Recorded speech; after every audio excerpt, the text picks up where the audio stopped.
My name is Rob, aka Foxy Grandpa. Now I know what you guys are thinking. Why Foxy Grandpa?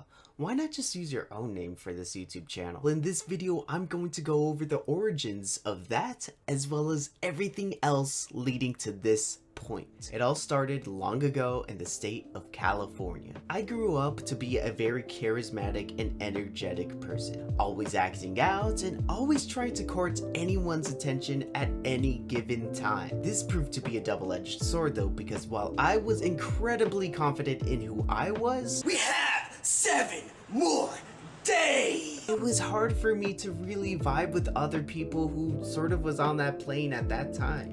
Regardless, even though sometimes I was extroverted to a fault, this right here is my terrible bandmate. I still managed to get a job when I was 15. And with my first paycheck, I did what anybody else would have done. I bought this hat. You've probably seen it. It's featured on SpongeBob. Foxy Grandpa! When I graduated high school, I realized I didn't have anything planned for the next 60 years in my career. I mean, when you're 18 and just graduated, how could you really? I was pushing carts for like 30 hours a week, telling myself, is this really what I want to do for the rest of my life?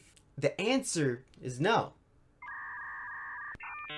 It's no. I decided to enroll in film and television production at a local community college. The reason why I chose that was because I used to make really cool and really funny videos with my friends, and I just had a lot of fun. The one problem we had in the film department was that we never had actors. So we just used ourselves, and a lot of times I would be that person. And I was pretty good at it too. In fact, there was sort of a running joke at the film department where if I wasn't in the video, then it's not a video or a film, or it's not even a good film at least. So as time went on, my curiosity for filmmaking started to fizzle out. It got to the point where every time I was behind the camera, I would be actually really sad and depressed. So after 3 long years, I came to the conclusion that I cannot do filmmaking and be happy with it.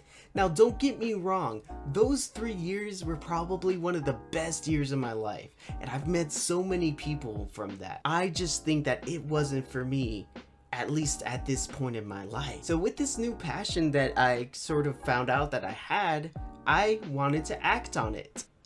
And then March 2020 happened. I don't really think I need to talk too much about this, but just like everybody else, I was watching a lot of media. YouTube specifically. In fact, there was this one channel that I've always heard about, but it wasn't until this time that I actually just started watching, and that was Mr. Beast. Honestly, I resonated with him because not only are we actually close in age, but he seems just very approachable and very down to earth. YouTube has always been something that I've wanted to try, but just because of anxiety, just fear or whatever, I haven't really tried it. But today is the day I get rid of all of that anxiety and I just start YouTube. I don't really know where I'm gonna go with this, and I know that I'm not gonna be famous overnight, but you gotta start somewhere. So this is my start, and I hope you guys follow me on that journey. So listen up, I've got a little something to say to the kids whose lives are passing by every day.